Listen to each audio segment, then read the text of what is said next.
સૈયદ અને શેખ જરાક જ્ઞાન દ્રષ્ટિથી વિચારો તો આત્મો સર્વનો એક.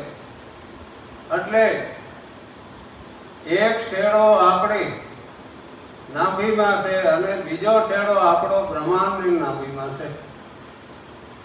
તો બ્રહ્માંડની નાભીમાં આપણે બધા ભેરા છે.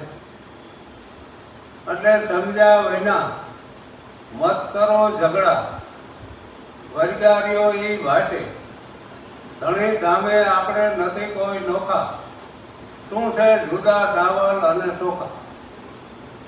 એક પાણી જે સદગુરુ જે તત્વવેતાઓ જોડવા માટે અનેક અને અપાર પ્રયત્ન કર્યો છે અને કેવા કેવા શબ્દનો પ્રયોગ કર્યો છે તે આપણે શબ્દ બોલીએ છીએ કે એક પાણી એક પથરા એક नावन का हारा, ऐसी सूरत में ऐसी मूरत देखी जना राम कृष्ण पुजारा, भर में मटपट को घेमारा, तमे खुदी लियो ने ही प्यार.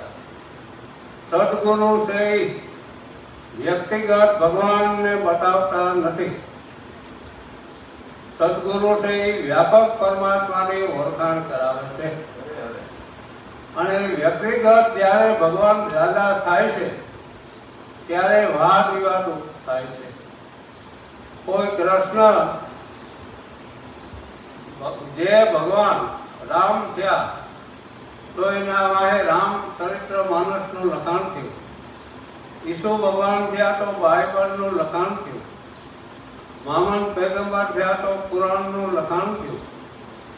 સહજાનંદ સ્વામી થયા તો એમાં પત્રિકા નું લખાણ થયું છે.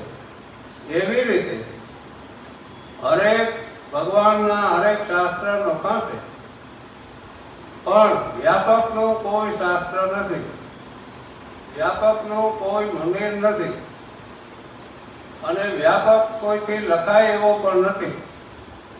એટલે એને અલગ કીધો છે.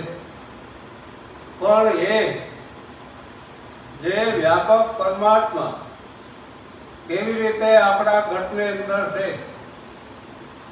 કે જેમ ગાયની અંદર દૂધ રહેલું છે, દૂધમાં માખણ રહેલું છે, માખણમાં ઘી રહેલું છે અને ઘીમાં પ્રકાશ રહેલો છે.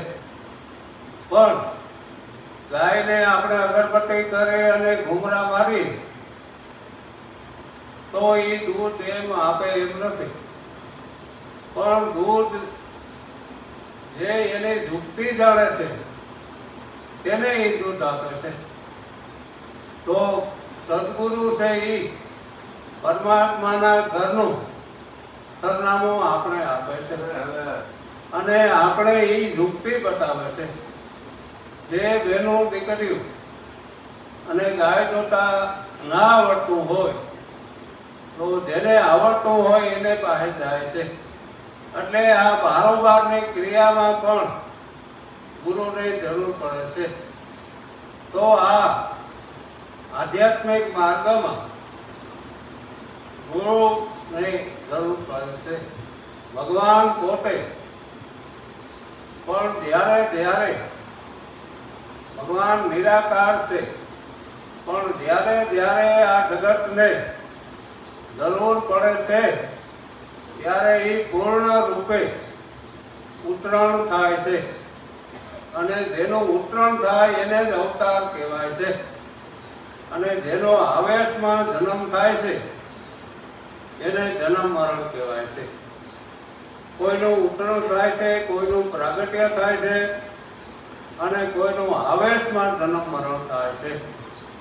તો આ જન્મ મરણ આગળ બેન બોલ્યા હતા કે મારા સાધુડા હમણાં પરમાં મળે.